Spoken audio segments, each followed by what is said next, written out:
all grain's the same, honey.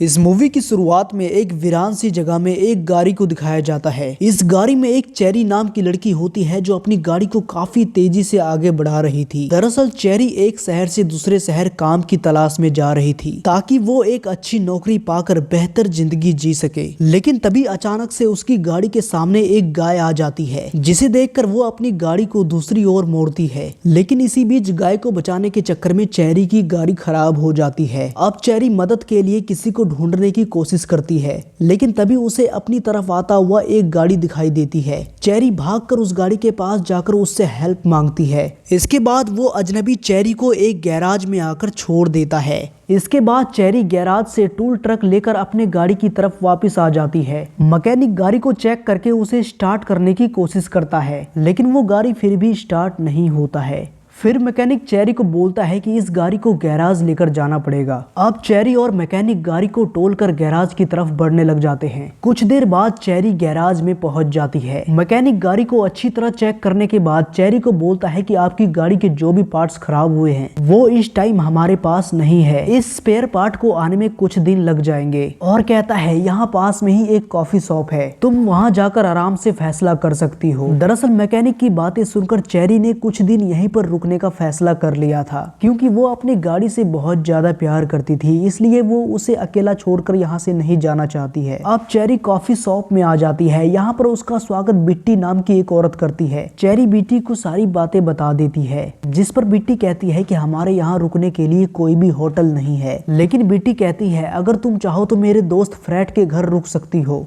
उसकी एक meat shop है और वहीं एक कमरा खाली है। अब बिट्टी की बातें सुनकर चेरी फ्रेड से मिलने का फैसला करती है। अब हमें एक नेडी नाम के आदमी को दिखाया जाता है जो अपनी शॉप में मीट काट रहा था। लेकिन तभी टीम नाम की लेडी उसे आकर कहती है कि उसे मीट चाहिए। इसके बाद नेडी उसे मीट देता है और टीम उसे पैसे देकर यहाँ से चली जाती है। अब हमें नेडी की बड़ी बहन कैट को दिखाया जाता है जो इस मीट की शॉप में अपने भाई की मदद करती है। अब हमें फ्रेड नाम के एक आदमी को दिखाया जाता है जो इन दोनों का बड़ा भाई होता है। दरअसल फ्रेड काफी चिंता में था क्योंकि उसकी मीट की दुकान नहीं चल रही थी। तीनों भाई बहन इस मीट शॉप को चलाने की काफी कोशिश करते हैं, लेकिन फिर भी ज्यादा लोग इसकी शॉप पर मीट खरीदने के लिए नहीं आते थे। इन तीनों की इच्छा थी कि इसकी शॉप का मीट लोग ज्यादा से ज्यादा खरीद सके। कुछ देर बाद फ्रेड से मिलने चेरी वहाँ पर आ जाती है। वो फ्रेड से कहती है कि मुझे बिट्टी ने यहाँ पर रेंट पर रहने के लिए भेजा है। तब फ्रेड उसे कहता है कि तुम ऊपर वाले कमरे में रह सकती हो। इसके बाद फ्रेड उसे ऊपर वाले कमरे में लेकर जाता है। फ्रेड उसे कहता है कि ये कमरा काफी टाइम से बंद था, अब तुम यहाँ कुछ दिन आराम से रह सकती हो। चेरी को भी ये कमरा बहुत पसंद आता है। उसी रात नेडी अपनी मीट शॉप पर काम कर रहा होता है, लेकिन तभी टीम नाम की वही औरत यहाँ पर आती है और वो नेडी से कहती है कि तुम्हारे मीट ने मेरे मुंह का स्वाद खराब कर दिया, इसलिए मैं अपने पैसे वापस चाहती हूँ। ये सुनकर नेड थोड़ा उदास हो जाता है और वो उसके पैसे वापस देने लगता है, लेकिन टीम अभी भी नेडी को गालियां देते ही जा रही थी। टीम की गाली सुनकर नेडी गुस्से में आकर उसका गला काट देता है। टीम को मारने के बाद नेडी काफी घबरा जाता है और वो टीम की लाश को किसी तरह से स्टोर में लेकर आता है और वो इस लाश को कई टुकड़े कर देता है। इस मर्डर के बारे में नेडी अपने भाई बहन को भी बता देता है। टीम की लाश देखकर फ्रेड काफी परेशान हो जाता है। अब फ्रेड कुछ सोचकर नेडी को कहता है कि इसकी लाश का मीट बनाना पड़ेगा। इसके बाद नेडी और कैट टीम की लाश के छोटे छोटे टुकड़े करके उसे ग्राइंड कर देते हैं। ये सब वो टीम की लाश को ठिकाने लगाने के लिए कर रहे थे।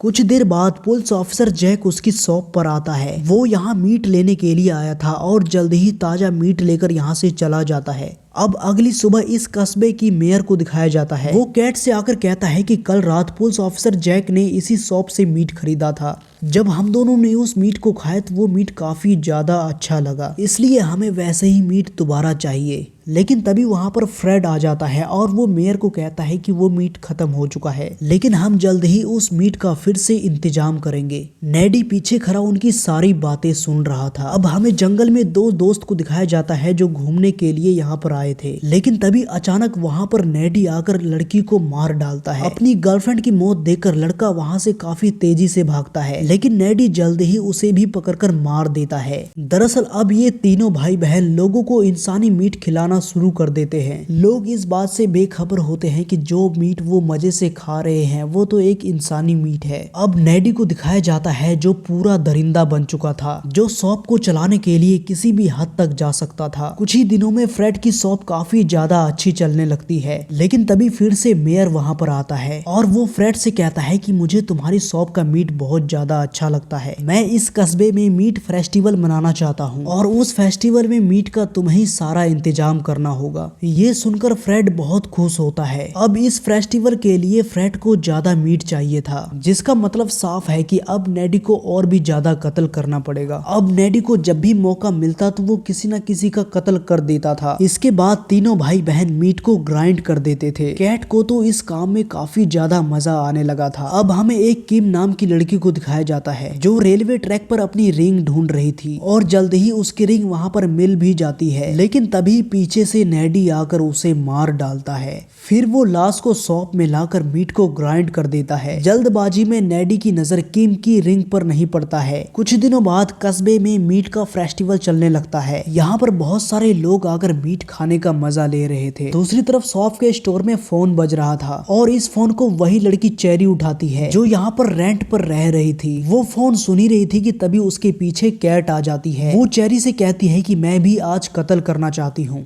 लेकिन चेरी किसी तरह से बचकर यहाँ से भाग जाती है। उधर मीट फेस्टिवल में खाना खा रहे लोगों के हाथ किम की रिंग लग जाती है और उनके हाथ एक फिंगर भी लग जाती है जो रिंग के कारण ग्राइंड नहीं हुआ था। अब सभी लोग समझ जाते हैं कि जिस मीट को वो इतने मजे से खा रहे थे वो तो एक इंसानी मीट है। अब कई सारे लोग चिल्ला चिल्लाकर इसके बारे में बाकी सबको बताते हैं।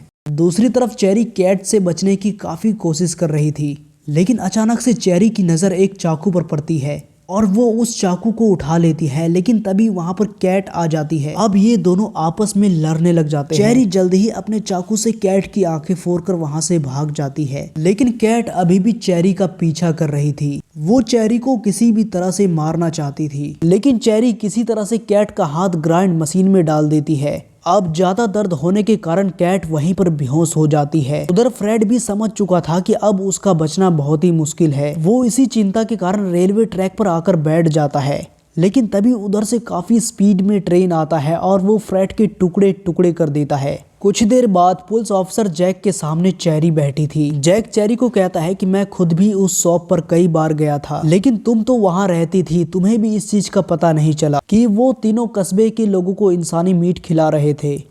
फिर चेरी उसे कहती है कि उसे इस चीज के बारे में कुछ भी पता नहीं चला था। इतना कहकर चेरी वहाँ से चली जाती है। फ्रेड की बहन कैट जेल में होती है और चेरी की भी गाड़ी ठीक हो चुकी थी, जिसे लेकर वो दूसरे शहर की ओर बढ़ने लगती है। लेकिन चेरी को इस बात का बिल्कुल भी अंदाजा नहीं था कि नेडी उसी की गाड़ी में छुपा हुआ है। इसी चीज को दिखाते हुए ये मूवी यहीं पर एंड हो जाता है। अगर आपको हमारी मूवी की स्टोरी पसंद आई है तो प्लीज वीडियो को लाइक करके चैनल को भी सब्सक्राइब कर लें।